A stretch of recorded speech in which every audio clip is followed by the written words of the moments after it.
Hello, and welcome to the Designing with Love podcast. I am your host, Jackie Pellegrin, where my goal is to bring you information, tips, and tricks as an instructional designer. Hello, instructional designers and educators. Welcome to episode 104 of the Designing with Love podcast. I'm thrilled to have Jade Arthur with me today. Jade is a language and mindset coach for job seekers in the gaming industry, blending expert English and teaching with creative job search coaching. She has over 5 years of English teaching experience across ACT, SAT prep, business English, pronunciation, ITELTS, I think I said that right, Jade, IT English, and conversation skills. Plus, she's been leveraging AI tools like ChatGPT and Gamma to create clear, more motivating resources for learners and job seekers. Welcome to the show, Jade. Hi, Jackie. Thank you so much. I'm so glad to be here. Appreciate the opportunity. Yes. Sometimes I make a little bit of a boo-boo in my intro, but that's okay. You know, my listeners aren't about perfection. It's about authenticity. So it's okay. Exactly. I teach my students sometimes, make the mistakes. That's why you're here. Right. So Exactly. make them, Jackie. Exactly.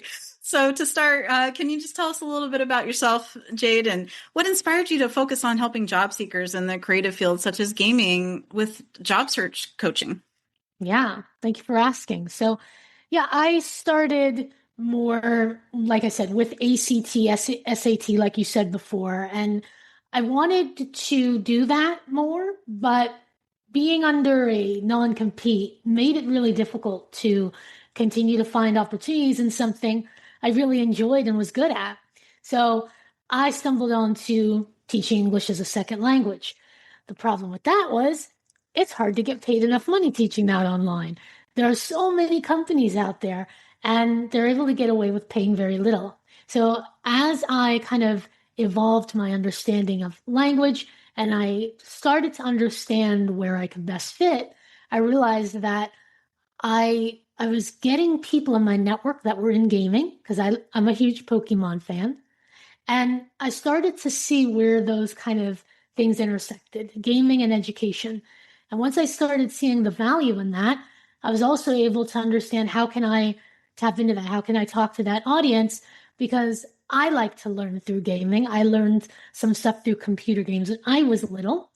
And I realized that there's a place for that here if I can take those skills and provide them to job seekers. And so that's how I ended up coming up with my program and my coaching industry, as well as teaching ESL still because I enjoy that. Wow, that's great. So you saw a need and you could see that there's a value in this, and it's not just about always fun, but it's a way to blend that and be able to create it so that it provides educational value, and it's not just an add-on, but it really is integrated in a way that provides that as well. Exactly. Yeah, gaming tends to be seen as something separate or as a reward, but as we've evolved, we kind of start to understand how gamification can apply to learning and how it can apply for people that are older so that it goes beyond just, making education fun for the kids. We're still kids inside, and I want to bring that out through how I present the material. Wow, that's great. I love that because there's a particular model. It's used in instructional design, but it's not as well used. And I'm trying to change that, and I'm trying to help other instructional designers, those that I teach, and just in general to learn about this model. And it's called the ARCS model, and it stands for attention, relevance, confidence, and satisfaction. So that ties really well into gaming, right? Because we look at how can we get their attention, how can we provide that relevance to what they're learning, and then how can we build that confidence? And I think gaming does a great job at doing that with the rewards and the leveling up, right? And then give them that satisfaction that says, at the end of this, yeah, I know that I really learned what I needed to learn, or help with that, like what you're doing with job seeking and getting that job that will sustain them. So it's really great to see how we can help those adult learners through that and use those models and tools that help us along the way. Yeah, that's great. Acronyms are really helpful like that. Yes, exactly. So I wanted to, kind of provide an example for my listeners because I know those are really helpful when we can have those concrete examples. So could you walk through maybe one before and after example where ChatGPT or Gamma improved ESL or a job search resource such as a portfolio or maybe interview prep? Yeah, sure. I actually have that example here. So, one of the things that I like to do is I do create my own GPTs sometimes when I see that there's a need. And I really like to get the frameworks that I've been learning how to teach with and provide them to students in a way that makes those results more specific and really draws out the value that is hard to get if you don't have something guiding you. So I created this one called ESL Stories that I'd be happy to share if anyone's interested. And it's basically a way to get English teaching stories that are relevant to a particular topic. But beyond just, let's talk about, a story about a puppy in the present perfect, it's about the more of the meat of it and the meaning behind it. So for example, this is one I did not too long ago. I typed in create and I made sure that it asked me these type of questions. What's the topic or the theme? What grammar do we focus on? What vocabulary? What English level? What's the tone or the intention? And what's the goal? That way we're moving beyond just, a story at a certain level with some information about it to what is the purpose of this story being created? What value does it serve the person outside of just learning the language? What does it do for them emotionally or psychologically? So I also have them create a short version and a longer version. That way, the short version, they can get some idea of the grammar and new vocabulary. And then the longer version, I can push them a little bit more to get comfortable with understanding a deeper level of context. So when I answered all of those questions, I came up or ChatGPT came up with this. I was helping a student with like cargo, like imports and exports. So I wanted something related to logistics to that. And it came up with like a little mini story here and a full story that takes that information and then gives an even deeper like storyline, like some of the things that this person did and adding another character. It also adds comprehension questions, discussion questions, showing some examples, some of the vocabulary, and prompts that can help with their writing so that we are dealing with all of the skills: reading, speaking, writing, and listening. Because that would be asking the questions would help them listen. So this gives basically a lesson or about a lesson in one go. You can ask for more examples, sentences, or more prompts, but you essentially have the breakdown of what that lesson would be. So once that's done, because I don't want to just use ChatGPT and just scroll down, it's a little bit flat. I take that and I put it into a Gamma, and Gamma basically creates your own presentation.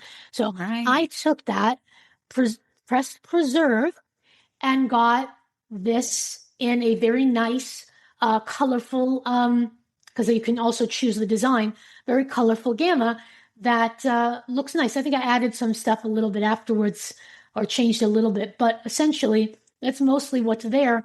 And that's pretty much a lesson ready to go. So. Wow. I love that, Jade. That's great. You're utilizing both tools and being able to do that. And then you tweak it, to fit what you're looking for. But that's great for job seekers because then they can put themselves in that role and they can see, okay, this is what career I want. Now I can kind of imagine myself, and you're kind of creating those case studies and those real life examples for them and then putting it in a format that is going to work for them. And like you said, you don't want to scroll up and down in a ChatGPT type of format, but having it visually appealing and something that they can come back to, right? And have that source to reference. So I like that.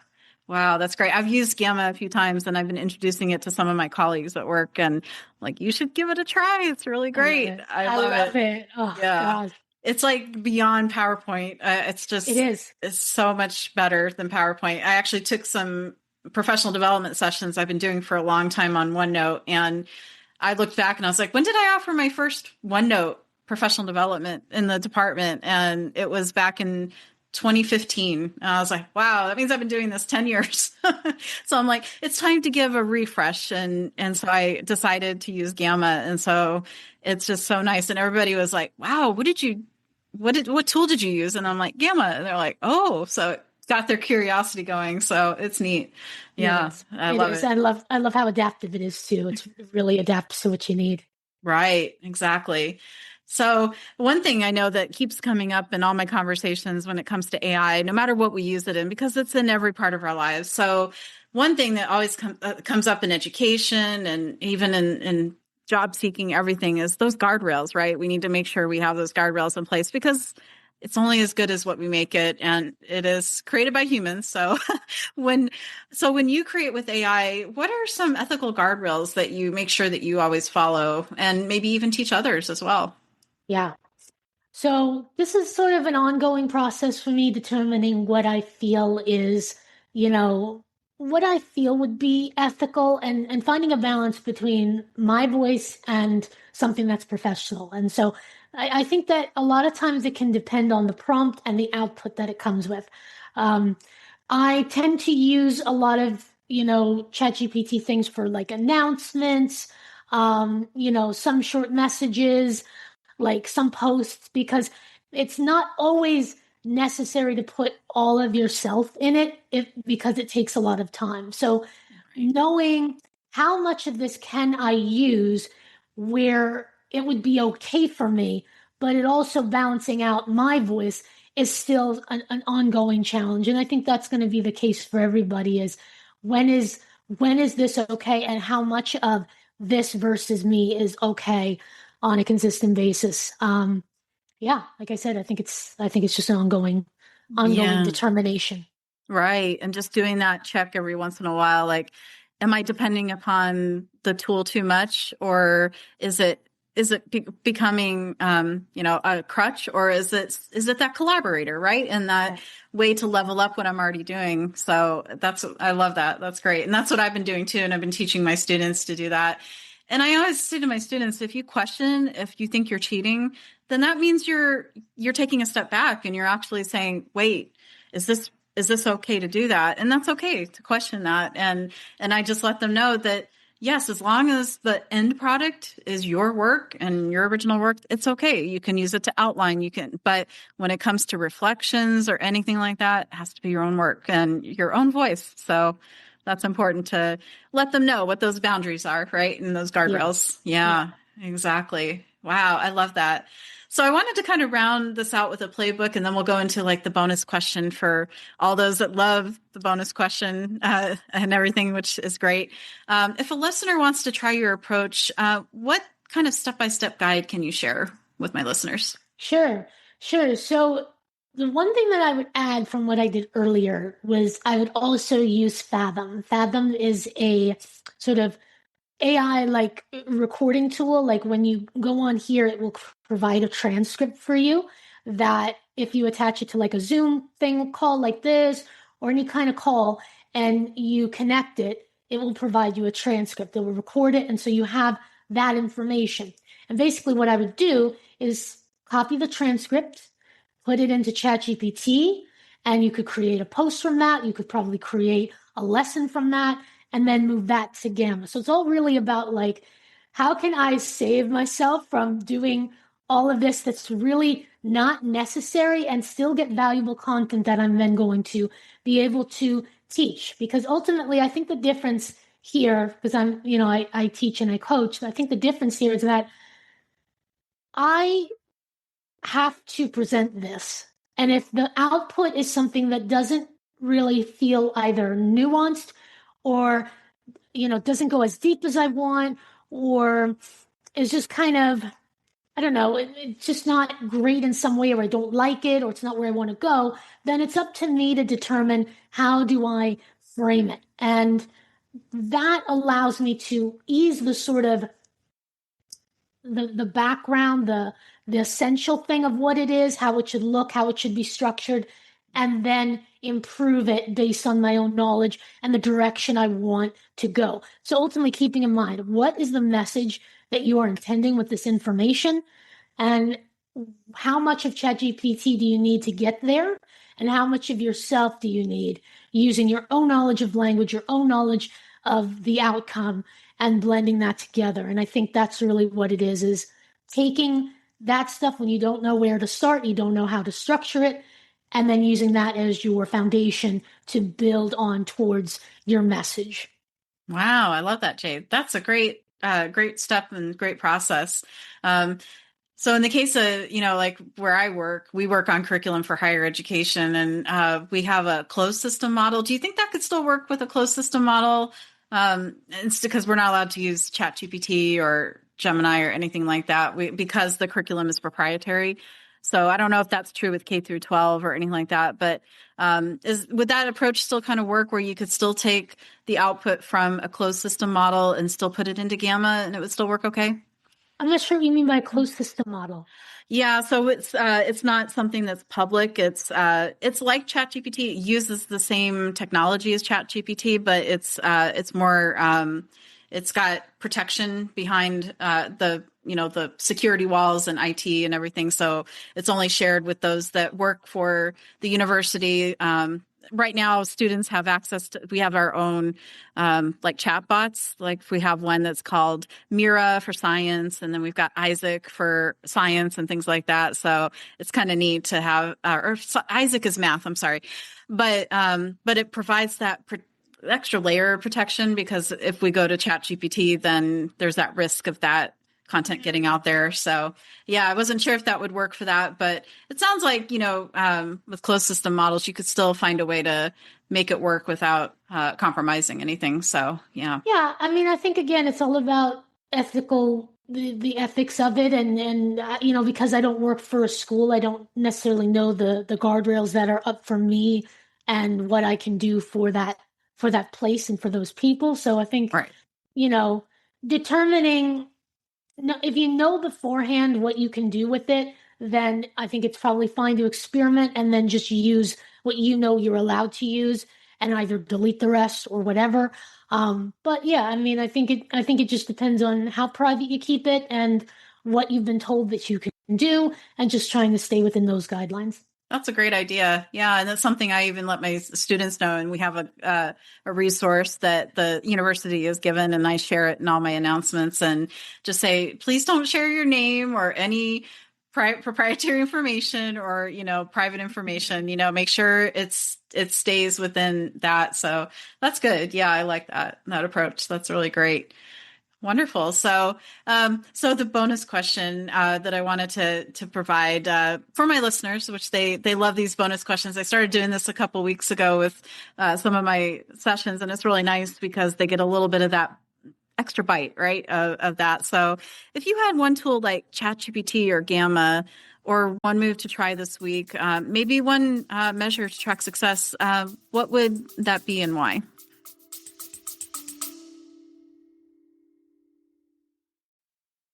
Hello, I have some exciting news to share with all of my listeners. There is a feature called Fan Mail. What this allows you to do is send me a text message anytime during the episode. There's a link located at the top of the description in each episode, and it says Send Jackie a text message. So when you click on that link, you'll be able to send me a message letting me know what you thought about the episode and if you have any ideas for future episode content as well. I look forward to seeing your text messages. Thank you.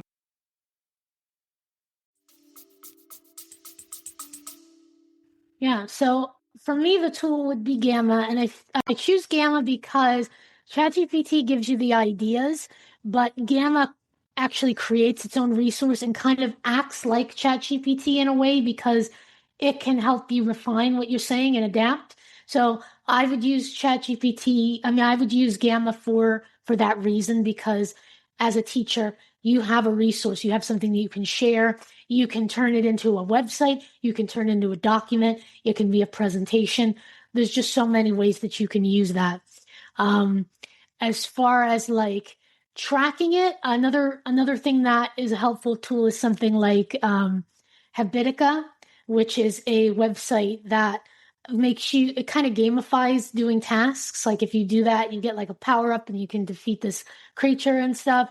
That's something that you can use if you need that sense of completion. But I'm still looking for a really cool tracking system, something that, it kind of adapts to what you have done, gives you rewards.